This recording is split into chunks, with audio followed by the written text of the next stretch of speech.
Ano bang declaration ng OIC at saka OIC Commissioner? Mr. Ledesma, you answer the questions properly. Yes, Mr. Chair.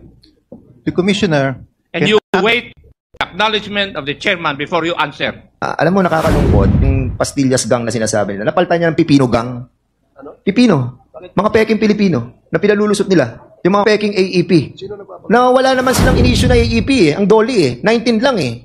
Tapos, meron doon, may AEP, nakalusot, dinismiss nila yung kaso, pinakawalan nila 249 ng mga Chinese, na ngayon kasalumuhan natin, yung mga foreigners na yon. Bureau of Immigration, na mga empleyado nila, na sukang nangyayari sa loob. Meron tinatawag silang Gucci gang sa loob. Meron silang tinatawag na pastillas gang at ang pinakamalaki ay ang Filipino gang. Saan ka naman nakakita, Mr. Chairman? 60 years old. 60 years old. Ha? I-recognize mo. Late registration, 60 years old. Pero madami mga Chinese sa atin because of you. Tulungan niyo ako, 2 buwan na sweldo ko, ibibigay ko sa makakapagturo kung paano nakatakas si Alice Go with the help of our immigration officers.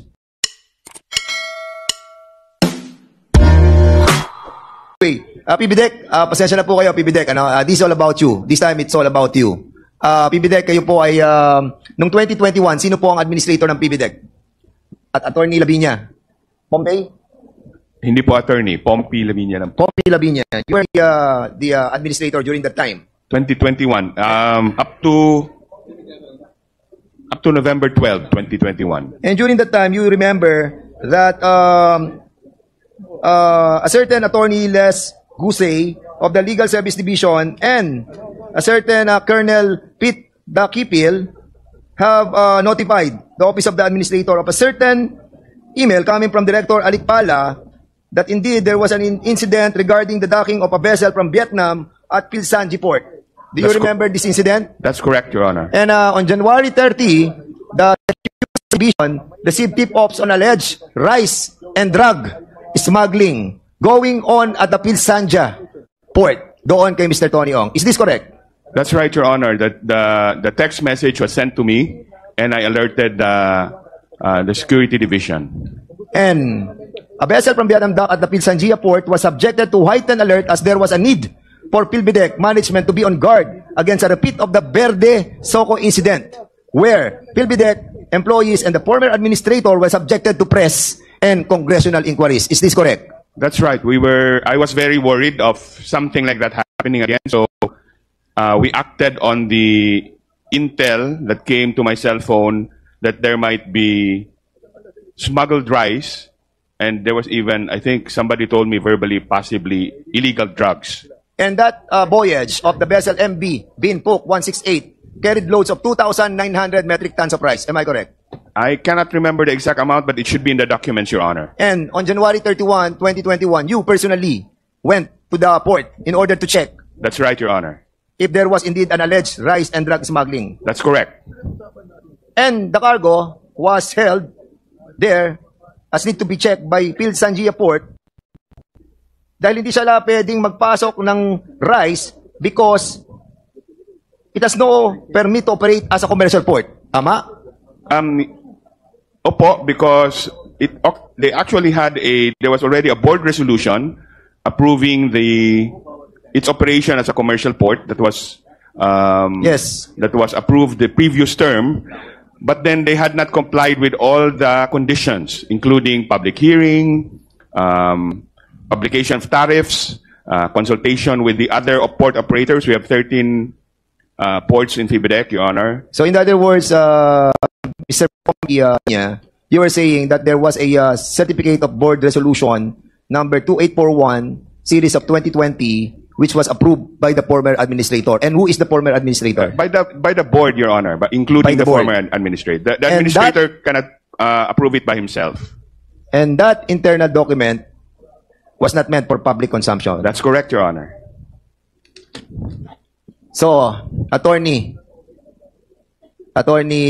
Quijano, so why was there a resolution granting granting Sanjia a permit to operate commercially?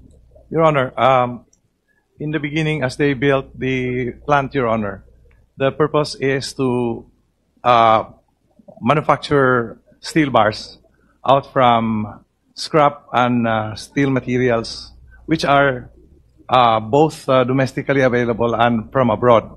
And therefore, Your Honor, the subsequent request of Sanja was for the issuance of a permit for a port. The request was submitted to the board, Your Honor, for its approval.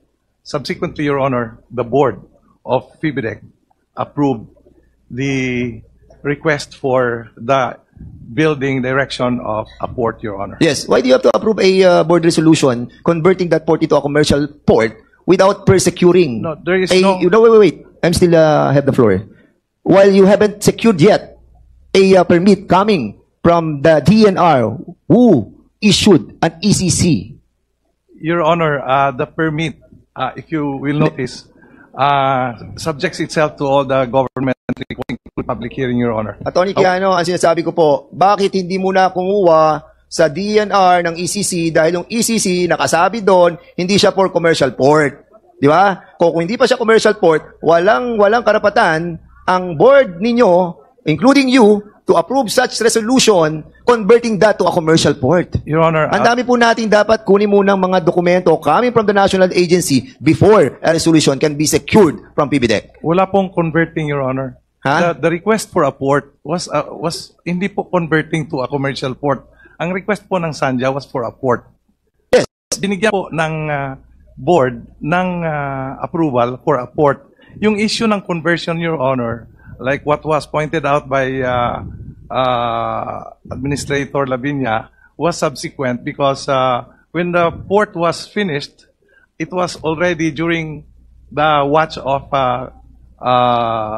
Administrator Lavinia, Your Honor. Yes. My term was July 2017 to September 2020, Your Honor. So, for your information, Attorney Kiana, ito ang nilalaman ng inyong resolution. Resolved to grant the intent of Pilsangia Port to engage in commercial operation subject to public hearing or consultation. Yes, Your Honor. So, since walang public hearing or consultation, so meaning, hindi mo siya mako-convert into commercial port. Am I correct? I agree, Your Honor. Yes. Bakit nakapasok yung mga rice? And I don't know if there is drug inside. Your Honor, that was not during my watch anymore, Your Honor. Sino to? Mr. Pompey Lavinia. Bakit? Bakit po nakapasok? Yes. Dahil hindi pa naman siya pwede mag-function as commercial port. But you allow to enter all those 2,900 metric tons of rice. Because it's not commercially operated yet. That's Dahil right. ang sinabi nyo dito, unless a public hearing or consultation must be subjected first. That's right, Your Honor. Have you conducted a public hearing? At the time, there was no public hearing. That's why we Yes. intercepted the boat because there was even no permission for the boat to land. Yeah, but you allow the enter of the 2,900 metric tons. Eventually, you have decided to release all those 2,900. And I will tell you why. I will tell you why. Andito nakalagay. At 1:11 p.m. of February 2021, Attorney Gusay informed the administrator that she has verified si Collector Simon by phone call that the documents of the importation are in order and that BOC has also verified with Regional Director of NICA that there is no alert order for the importation. Suddenly, nagkaroon na ng clearance. A meeting was requested by Collector John Simon with the PBDEC representative in the afternoon. And Attorney Gusay was allowed by the administrator to attend the meeting. A report on what transpired during the meeting was submitted by Attorney Gusay on February 2021. During the meeting, Attorney Noe S. Penilio Jr. disclosed that PBDEC 1A will be in trouble if the cargo was not released immediately. Sino sabi ni Noe L. Espinilio Jr., attorney, na kapag hindi na-release ang cargo, PBDEC will be in trouble? Tama po. We were being threatened by the Bureau of Customs that if we did not release the cargo, I would actually be liable for cases. Sino sa Bureau of Customs ang nagsabi na you will be in trouble pag hindi na-release ang mga bigas na hindi pa naman siya commercial port? Sino? I think it's in the report, Your Honor. What's the name? Who did it? You tell me. I think it's, to look I don't have copy of the report, but I think it's the lawyer of the shipper and then Manuel, was it Manuel, the BIR, the customs direct, the customs person in charge in FIBIDEC at the time. Who's the And in fact, Your Honor, Commissioner Guerrero? No, si Commissioner Guerrero, nag-imbestiga si Secretary Dominguez after. Because they were actually thinking that I was holding the view of the customs and the view of the Department of Finance, that I was holding the cargo illegally. Okay, Mr. Chairman, I know that this will take so long. No, this will take so long. We are not done yet. It's already 11:30, and I have an issue first with the immigration. But Labiña, Attorney Labiña, Pompey Labiña. Yes po. We will be inviting you over again in the next hearing. Opo. We have to settle this issue, and we will be inviting the Bureau of Customs who have signed the release of this illegal smuggling of price sa Sanjia. Not yet a commercial port, pero ni-release. And even yung initial indication that there are illegal drugs shipment inside was also cleared by NICA. Am I correct? Yes, after the dog, I had the K9 dog sniff all of the cargo, Your Honor. And then the report that we got had come from NICA. That was what they said. But then NICA denied that there was such an intel report, Your Honor. But of course, I cannot verify 100% that the report actually came from NICA. I was told that the report came from NICA. Okay, thank you so much. In the Mindanao Container Terminal, you know that Mindanao Container Terminal? Yes, Your Honor. Yung 48 hectares under the PBDEC port natin, Yes, Your Honor. which is being handled by the ICSDI. Yes, Your Honor. And during that time, there is a designated examination area. Di ba meron tayong designated, tinatawag natin DEA? Opo. Meron tayong DEA, designated examination area. Opo. During your time, nasaan ang designated examination area? Yung supposedly, di ba? Yun ang nag-check ng mga pumapasok nating cargo. Saan siya nakapwesto?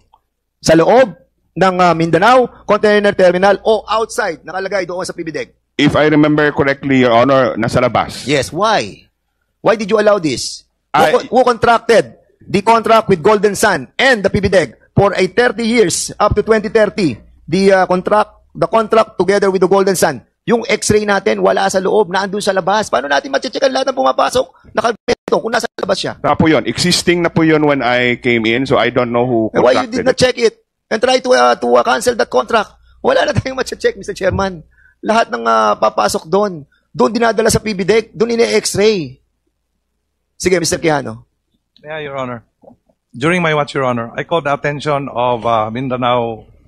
Container Terminal. No, the inspection unit for X-ray. In fact, Your Honor, I brought one of the X-ray units inside. However, you know, Your Honor, because of that, I got the heat, and the people operating the X-ray got so angry. Eventually, Your Honor, customs insisted. And who owns the Golden Sun that operate as a service provider for that X-ray? I cannot. What is the name? Kilala mo to. You tell us. I cannot with certainty say that, Your Honor, because I was not a contracting party of Golden Sun. The Golden Sun contract was entered into before my watch, Your Honor. Mr. Pompey, who owns the Golden Sun? I do not know, Your Honor. But the documents should be in FIBIDEC. PBDEC, kayo pareho eh. Ba't hindi nyo alam? Is it Dennis Uy? Yes or no? Ano po? Dennis Uy. I don't recognize that name, Your Honor. Sa Golden Sun? Yes or no? Hindi. I don't recognize the name. I don't know. Hindi mo kilala yung Dennis Uy. Hindi ko po kilala. Ikaw, Mr. Quijano, hindi nyo kilala. I haven't read the contents of the contract, Your Honor. And the contract states up to 2030.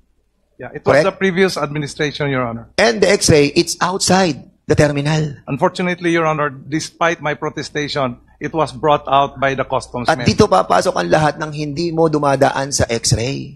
Mr. Chairman, all the cargos na nanggagaling po sa Mindanao Container Terminal, dumadaan sa kanilang X-ray doon sa labas ng terminal. Saan ka naman nakakita ng ganitong klase ng... Correct. Nakalabas na yung cargo bago midadaan. And they have contract until 2030. Mr. Chairman, we need to investigate this further. Punta po tayo sa immigration. Immigration. Doon sa Miss Alice Go. Remember that we have talked about yung mga nahuli na mga 323 na mga Chinese sa Baofu. And remember that sabi ko sa iyo na kung may kilala ka sa immigration and you attended a Christmas party kay Attorney Carlos Capulong. Yes po, Your Honor. And you told me na kilala mo siya. At ikaw yung guest speaker sa Christmas party. Your Honor, I was invited. Hindi naman po talagang guest speaker po. Pero you are special kasi nga, hindi nga ako naimbita dun. Ikaw naimbita. Sorry ako. Okay. Mr. Attorney Carlos Capulong, gaano mo kakilala si Alice Go? Good afternoon, Your Honor. Yes, good afternoon. Good evening. Good evening, Your Honor. Mag-good morning na. 30 minutes na lang. Yes, sir. Gaano mo kakilala si Miss Alice Go? Good friend, Your Honor. How good is the friendship? We met over time, Your Honor. We met sometime May 2021, and then communicating. Then sometimes we go out for lunch or dinner, and then during that time, I saw her. When I met her, she was not a mayor yet. She was an ordinary citizen. She was a businesswoman. And then I met her again personally during, I think it was sometime September of 2022. I went to the opening of Clark International Airport. All the LGUs of Pampanga and Tarlac were there. It was the opening. It was together with all the officials, and the president was there. My commissioner was there. And that's the time bakit naman siya naisipan mong imbitahan sa Christmas party? Well, actually, it was just a chance invitation, Your Honor. Since we met that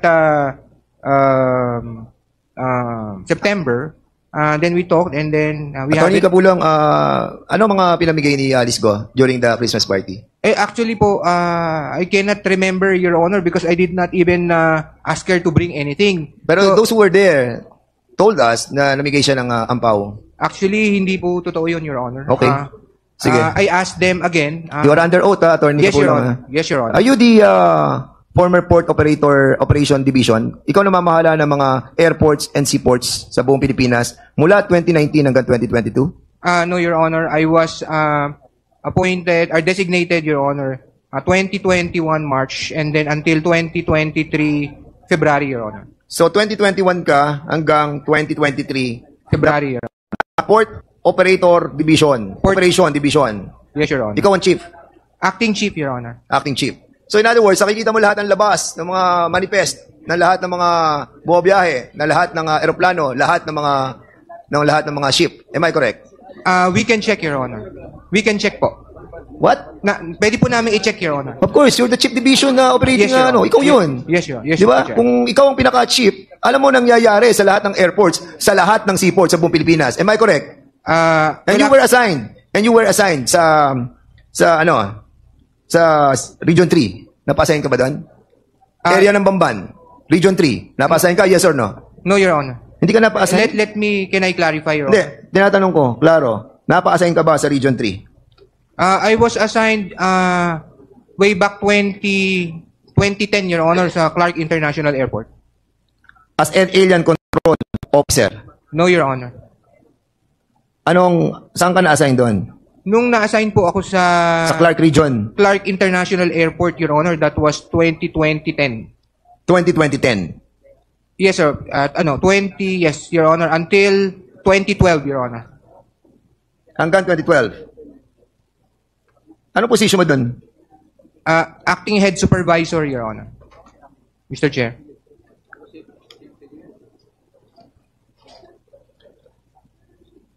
You have a law firm, attorney? Wala po, Your Honor. Are you related to Michelle Mabute? No, Your Honor. Isn't she your girlfriend? No, Your Honor. You have you have a child with her? No, Your Honor. Are you sure? Yes, Your Honor. Okay. I want to make it sure, Right now, you are suspended. Am I correct? Yes, Your Honor. Why are you suspended? It stemmed for a case that a visa that I prepared and reviewed two visas, Your Honor, that I prepared and reviewed, and then it was approved by the Board of Commissioners. And then after post-audit, Your Honor, it was determined that there was a problem with regard to, I'm not sure, Your Honor, with non-registration of the entity, Your Honor. Okay.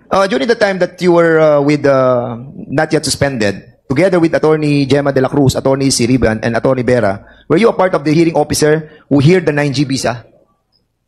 Yes, Yes or Your Honor. no? Yes, Your Honor. Yes, okay. And during the time that you have been a part of these hearing officers, have you encountered yung issue nung 323 na mga na-apprehend doon sa Bamban? No, Your Honor. No. I was the. Yes. I was in the airport that time, Your Honor. And during that time, you have already established your position in that area. Am I correct? What area, Your Honor? Yung current before you were suspended. Saang position po? I was at the airport, Your Honor, 2021 to 2023 February, Your Honor. Kasi alam mo, Attorney Carlos, hindi naman sa pinagbibintangan kita. Ako lang naman. Pero nag-wonder lang po ako dahil kayo po yung Port Operation Division Chief 2021 to 2023. And then, yung kaibigan mo, si Alice Go, na kasama mo sa Christmas party. And she was able to leave the country na nagulo ang buong Pilipinas, hindi malaman kung saan siya dumaan. Alam mo, gulong-gulo kami, Attorney. Actually, lahat ng mga Pilipino, nagtatanong paano siya nakaalis. And your friendship with her, and you being a part of that division for so long, from 2021 to 2023, give us a cloud of doubts about what really happened. But we are not accusing you of something, no? I hope you understand the role of the Squadcom in investigating deeply on what really transpired, no? And accordingly, Mr. Chairman, yung 323 na Chinese nationals na nahuli doon sa Banban, sa lugar nila Alice Go, this was heard by the Bureau of Custom. Commissioner Morente, sino po ang nag-hear ng kaso ng 323 foreign nationals who were apprehended from Banban, Tarlac? I think the figure, sir, is 332. 332, That yes. was the joint operation with the NBI and the BI. The hearing officer for charging them at the legal division, I think was it's headed by Attorney Arvin Santos, and then the Board of Special Inquiry that heard the case was the retired Attorney Ronaldo Ledesma, Your Honor. So, si Attorney Ledesma ang hearing officer ng Bureau of Special Inquiry, Board of Inquiry. Am I correct? Siya ang That's Executive correct, Chairman of BSI. Attorney Ruben Kasibang ang Deputy BSI. Tama? Mr. Chair, may I clarify, please? Yes, please. Mr. Chair, please. Good evening. Good morning. The resolution of the case was prepared by Attorney Kalingasan of the BSI, and then it was reviewed by Attorney Kasibang, and I approved the recommendation to approve, and then we submitted the approved recommendation for the approval of the Board of Commissioners. Ang tanong ko sa iyo, Attorney Ledesma, all of these 332 foreigners, do they have AEP? Alien Employment Permit? Mr. Chair, please. According to the records, they were charged under Section 37A7 because they were not properly documented and they did not have valid working visas and permits. Yes, correct. But the case against the 249 Chinese nationals were all dismissed. In other words, hindi sila na-deport. That is correct, Mr. At Chair. andito sila sa Pilipinas, gumagala pa rin sila. Correct? I do not know if they are still here in the Yes. Philippines, Mr. Chair. Andito sila. It's been 3 years. Now, ang tanong ko sa iyo, the process of getting a 9G visa is to have the AEP, correct? Mr. Chair, please, the process of issuing No. Answer me. Ang sinasabi ko, the process of getting a 9G visa is to secure an AEP coming from the Department of Labor and Yes, Employment. Mr. Chair. Correct? Yes, Tama. Mr. Chair. That is okay. the primary Ang tanong ko sa iyo, requirement. Attorney Ledesma, yung 249 na pinakawalan ninyo, meron ba silang AEP na galing sa DOLE? According to the records And According to the records according o to the according to the report. DOLE? Did you have a due diligence sa DOLE about the AEP prior to your issuance of visas to 149 Chinese nationals? Do you have? We did not check You did the not get a AEP, due Mr. diligence Chair. from Dole? Dole. Please, Dole. Asan ang Dole? We invited Dole. Can you kindly tell us kung yung sa Banban Tarlac that was apprehended by NBI and Bureau of Immigration have AEP? How many AEPs did you release for Hongshen? Hongshen. Good evening, Mr. Chair. I'm Pago Magtoto from Dole Region 3. So, per our alien employment permit monitoring system, sir, both old and new, for year 2021, we have issued 19 AEPs or alien employment permits. And for the year 2022, Your Honors, Mr. Chair, we issued 34.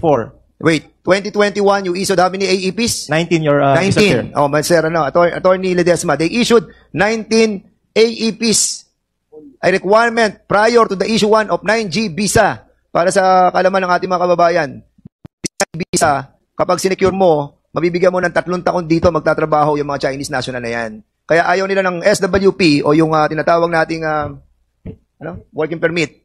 Dahil yon 6 months lang yon. And AEP is one of the requirement of the 9G visa para makapagtrabaho dito yung mga Chinese na yan. And, of course, dapat, kung magtatrabaho sila dito, priority natin mga Pilipino.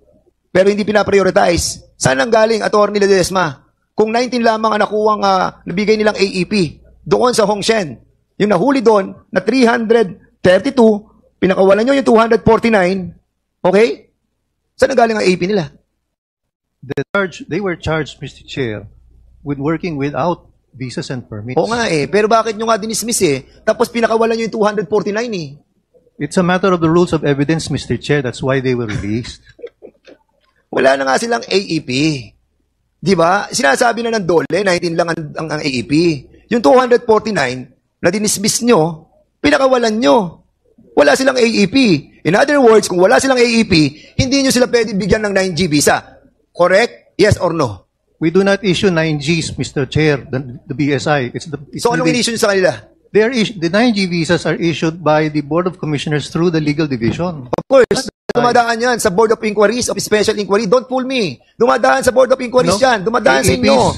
Yes. Alien employment permits, Mr. Chair, during my time there at the Bureau of Immigration, we do not process 9Gs. Hindi yung pinaprocess ng 9Gs because nag-approve doon commissioner. The 9G visa applications are processed by the Legal Division. Legal Division, Yes. and then, saan siya dadating? Dadaling siya bago siya dumating sino pumipirma sa kanila? Mga commissioners, correct? Yes, Mr. Chair. And you are one of the commissioner. Mr. Chair, You were one of the commissioner during that time, correct?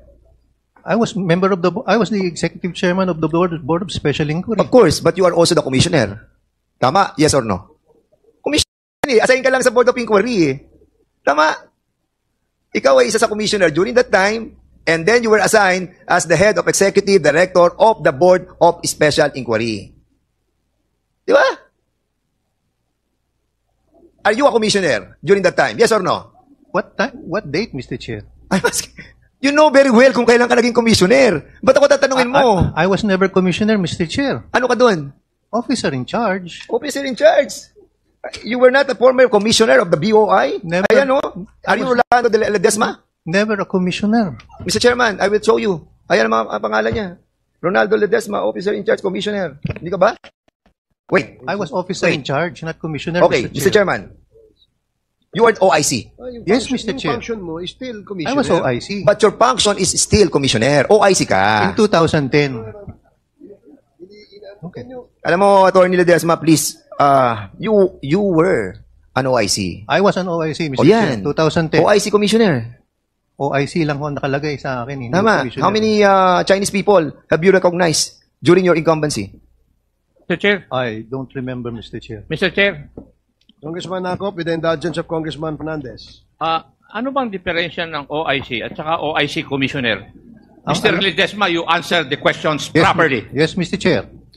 The commissioner. And you wait acknowledgement of the chairman before you answer. I'm That's sorry, the rule. I'm sorry, Mr. Chair. Okay, proceed. The Okay. office, the office, Tanong ko, are you asking something? No. Let him reply first. Sige, what is your response? an officer in charge has limited powers, Mr. Chair. He cannot perform acts concerning policies. He operates only on the basis of running the daily affairs of the office. But the commissioner can implement policies, serious policies and guidelines. At ang OIC, Mr. Chair, he often takes directions from the Secretary of Justice, while the commissioner can exercise discretion on Okay. important matters. Sige. What are the instances when there is a need to appoint an OIC?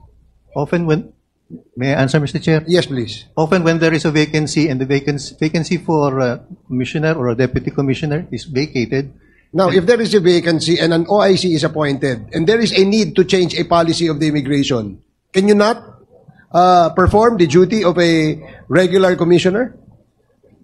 we have to seek the permission of the secretary, Mr. Chair. In fact, the orders, instructions have to be countersigned by the secretary. I agree, because everything that the commissioners, how many commissioners there are in the bureau? There is one commissioner and there are two deputy commissioners. Two deputy commissioners. Right now, there are three deputy commissioners, Mr. Chair. So, in the event that a policy must be changed, who proposes changes in the policy? Is it the DOJ, the SOJ, or it should come from the commissioners or the members of the commission? It can be a proposal submitted by the board. It can be a proposal submitted by the commissioner, Mr. Chair. So, in other words, pwedeng manggaling sa inyo. Pwede manggaling sa inyo. Sabi Yes, mo, Mr. pwede Chair. sa SOJ, pwede sa inyo eh. Di ba? Yes, Mr. Chair. Oh, ang tanong kasi sa'yo kanina ni Congressman Fernandez, were you ever appointed as a commissioner? Sabi mo no, OIC lang.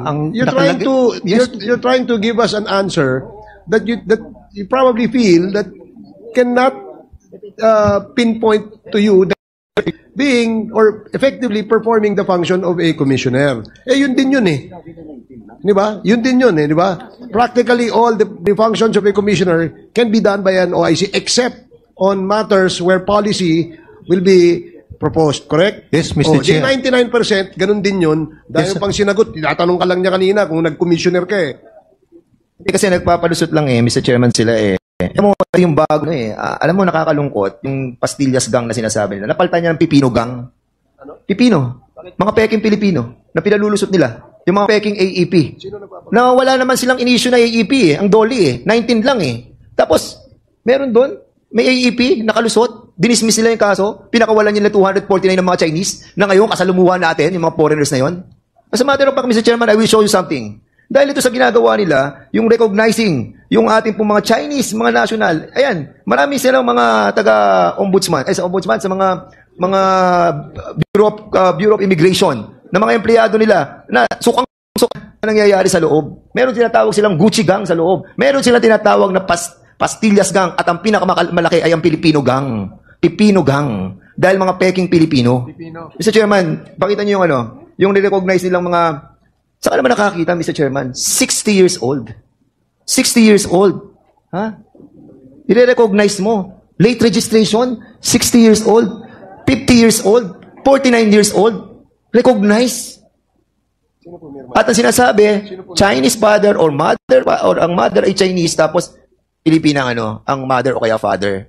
And then, kukuha ng birth certificate na late registration, makikita mga dyan, 60, 50, 49. Yung mga Chinese na yan, Mr. Chairman, 18 years old pa lamang, pwede na lang piliin kung ano sila, Filipino o Chinese. During that time of being an 18-year-old, doon ka mamili kung sino ka, kung Filipino ka o Chinese. Pero 60 years old, 49, ganito kakapal ang inaprubahan nyo. Isa pa lamang ang nakukuha ko. Saying that all these Chinese became Filipino. Kaya dumadami ang mga Chinese sa atin because of you. Mr. Chair, gusto ko lang pong tanungin si Atty. Ledesma, bakit naging OIC ka dahil walang commissioner? Yes, Mr. Chair. O ibig sabihin, ikaw ang commissioner. Walang commissioner, ikaw ang OIC. Ibig sabihin, ikaw ang commissioner. Mr. Chair, I would like to declare that I'm going to file a resolution investigating the Bureau of Customs.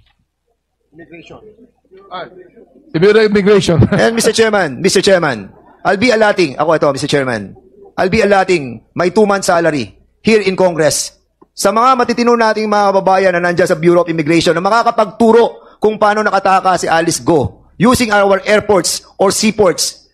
Yung 2 buwang sweldo ko, ibibigay ko sa inyo. Help us. This Quadcom is serious in cleaning our government. Join us. Chairman. Chair, kayo nung mabibigay? Hindi, sa makakapagturo kung paano nakataas. I'm pretty sure, Mr. Chairman, because I have checked the CAAP. Ang CAAP, meron silang mga biyahe papunta ng Kota Kinabalu, papunta ng Singapore, galing sa Clark, galing sa Subic, galing sa Palawan, walang passenger. And they know the ports. They know the seaports. They handle the division of checking those flights going out and going in. Maluluwag ang mga seaports natin. Maluluwag ang mga airports natin. And our people, hindi lahat sa immigration. Thank you to all those immigration officers and employees who are faithful to their duty. But, those who are bad eggs, sorry, pero magkalaban tayo. Linisin natin ang gobyerno, tulungan ninyo ako, 2 buwan na sweldo ko, ibibigay ko sa makakapagturo kung paano nakataka si Alice Go with the help of our immigration officers. Mr. Chairman, maraming salamat po.